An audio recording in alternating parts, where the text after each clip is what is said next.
দুঃখ মানুষের জীবনেরই একটা অংশ। সুখ দুঃখ নিয়েই মানুষের জীবন। মানুষের বাহ্যিক অবস্থা দেখে অনেক সময় দুঃখ বোঝা গেলেও প্রকৃতিপক্ষে দুঃখ থাকে মানুষের মনে। আর মনের দুঃখ এত সহজে বোঝা যায় না। দুঃখ কষ্ট সমর্থক শব্দ হলেও এর মধ্যে অনেক পার্থক্য লক্ষ্য করা যায়। কষ্ট বাহ্যিক বা মনে দুভাবেই অনুভব করা যায়। তবে বাহ্যিক কষ্ট দেখাও যায়, কিন্তু দুঃখ সাধারণত বাইরে থেকে দেখা যায় না। এটা একটি মানসিক ব্যাপার, অর্থাৎ মানুষের দুঃখ থাকে মনে। দুঃখের সাথে আবেগ অনুভূতি জড়িত।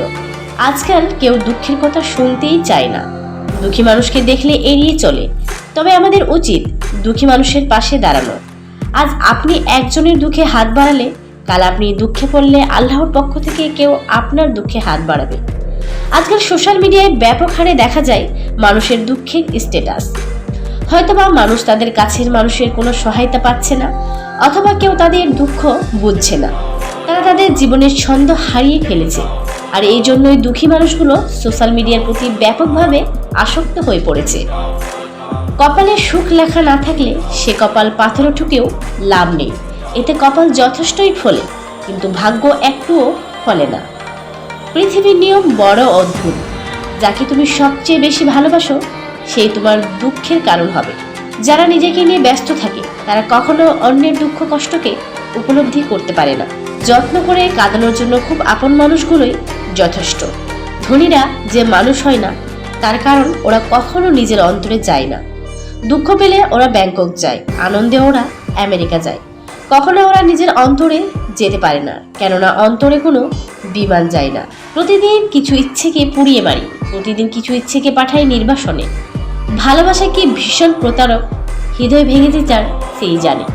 সুন্দরী মেয়েরা পারিবারিক জীবনের সবচেয়ে বেশি অসুখী হয়, কারণ তাদের ওপর বহু পুরুষের অভিশাপ লেগে থাকে। কাউকে দুঃখ দিয়ে বেঁচে থাকার চেয়ে দুঃখ নিয়ে বেঁচে থাকা অনেক ভালো, কারণ নিজের কষ্টের জন্য কারো কাছে জবাবদিহি করতে হয় না। কিন্তু অন্যকে কষ্ট দিলে জীবন ভরে তার অভিশাপ মাথায় নিয়ে চলতে হয়। আমি সবসময় নিজেকে সুখী ভাবি, কারণ আমি কখনো কারো কাছে কিছু প্রত্যাশা করি না। কারো কাছে কিছু প্রত্যাশা করাটা সবসময় দুঃখের কারণ হয়ে দাঁড়ায়।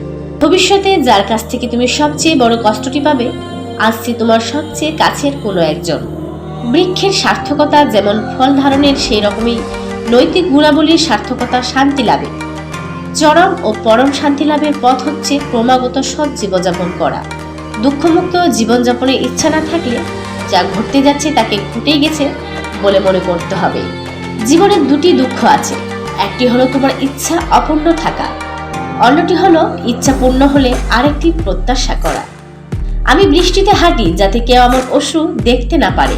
পৃথিবীতে আনন্দ এবং দুঃখ সবসময় থাকবে সমান সমান।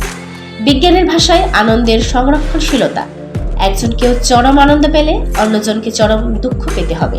কিছু মানুষের কষ্ট চোখ দিয়ে ঝরে, কিছু মানুষের কষ্ট মেজাজ দিয়ে প্রকাশ করে, কিছু মানুষের কষ্ট হৃদয়ের মাঝে শুকিয়ে মরে।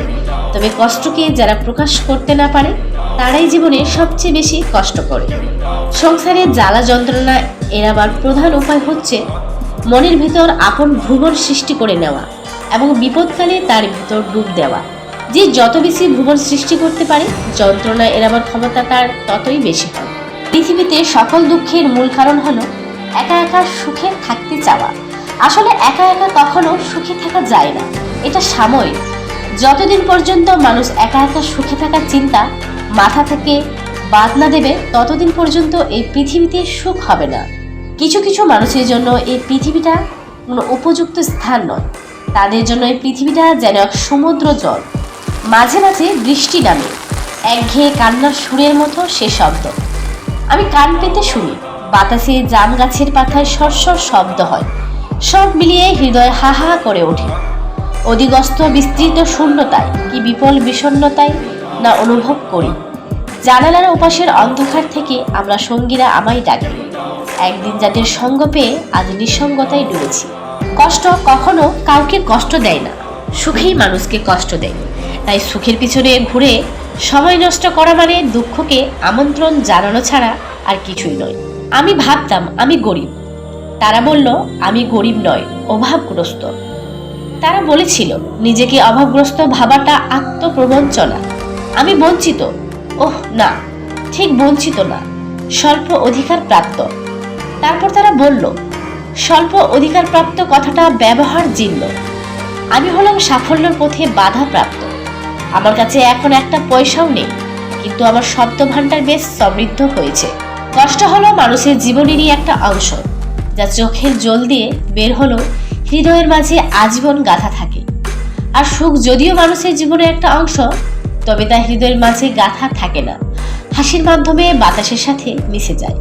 কাউকে যদি বেশি মায়া করো, তবে সে তোমাকে সবচেয়ে বেশি কষ্ট দেবে।